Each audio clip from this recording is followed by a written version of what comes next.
First and foremost, Congressman, welcome back to your alma mater. It must be something to come back here to Oxford 20 years after you graduated and you're running for Vice President of the United States. Was there anything here at Miami that forged your vision for America? Was this a turning point for you?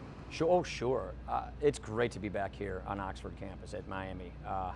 This is a big part of my life. A lot of the formative years of my life were spent here at Miami of Ohio. So I can't really point to one thing that was so formative, but academics. This is where I sort of took a turn in favor of studying economics.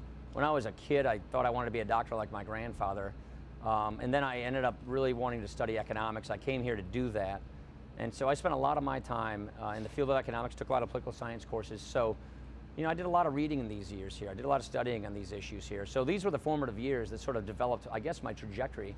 I never imagined I would be doing this. I didn't think I was going to run for Congress, let alone this.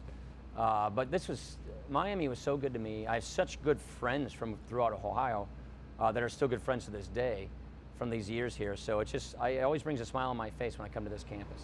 You mentioned forming that sort of economic view for America. That is obviously what puts you on the national map, the Ryan budget. Now, of course, your running mate, Mitt Romney, says, well, his vision, of course, he's at the top of the ticket. That's right. Does your vision, does the Ryan budget become subordinate to the Mitt Romney vision? Yeah, I'm joining the Romney ticket. It's not the other way around. So I'm supporting the Mitt Romney plan, which is very similar to what we've been doing. We share the same values. We have the same vision for the country.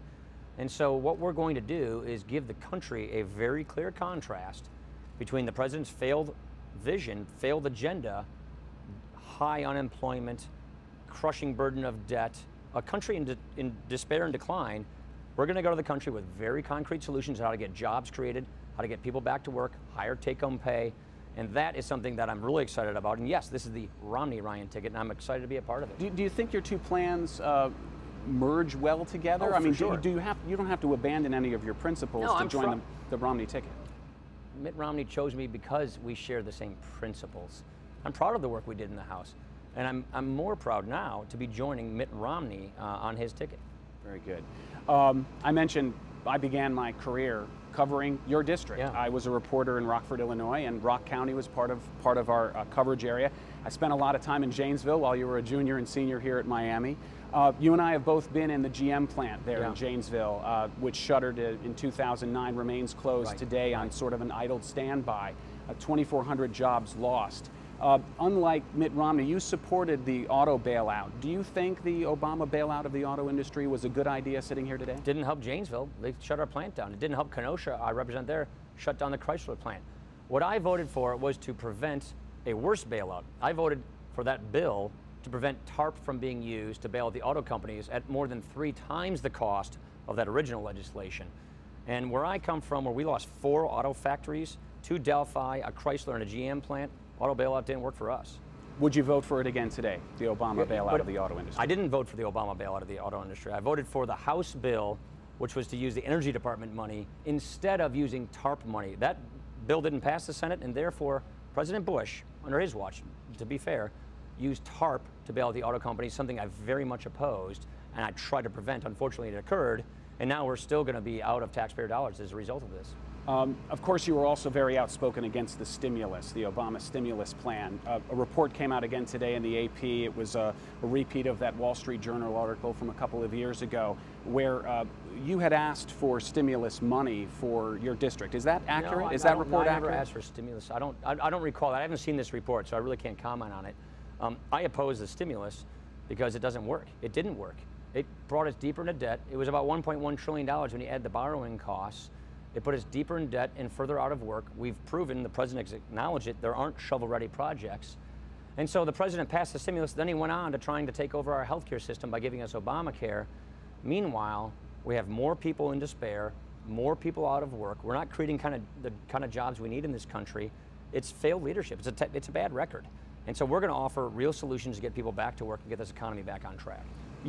You've been called, even by yourself, a deficit hawk. Everyone agrees the deficit's too high, it needs to come down. The disagreement is over how and when. Europe right now is going through a double-dip recession, some would say because the austerity measures were too deep. Do you disagree? Well, I think Europe's going through a recession for lots of reasons. Number one, I think they have bad economic policies that led them to where they are. What we're trying to do is prevent European-like austerity. We're trying to prevent us from having a debt crisis in the first place. That's why we have the Romney-Ryan plan for a stronger middle class. That's why we have a plan to get people back to work. The key ingredient is this: economic growth, job creation, with spending cuts and spending reforms to prevent a debt crisis from ever happening, because once a debt crisis happens, just like in Europe, then people get their benefits cut. Then you slash spending across the board. Then you raise taxes and slow down your economy and go into a recession like Europe is experiencing. That's precisely what Mitt Romney's leadership is designed to avoid from happening, and it's exactly what will happen if we get 4 more years of President Obama. Congressman, one last question. Southwest Ohio is really an epicenter of modern conservatism these days. John Boehner, many others in the area. Ohio, obviously a diverse state in terms, that's why it, of course, is a battleground state. Do we expect to see you back here in Southwest Ohio? And do you, I like my Skyline Chili 5-way. I did lit drops in Trenton, Ohio for John Boehner when I was here at Miami. In 1990, I think is when his first election was.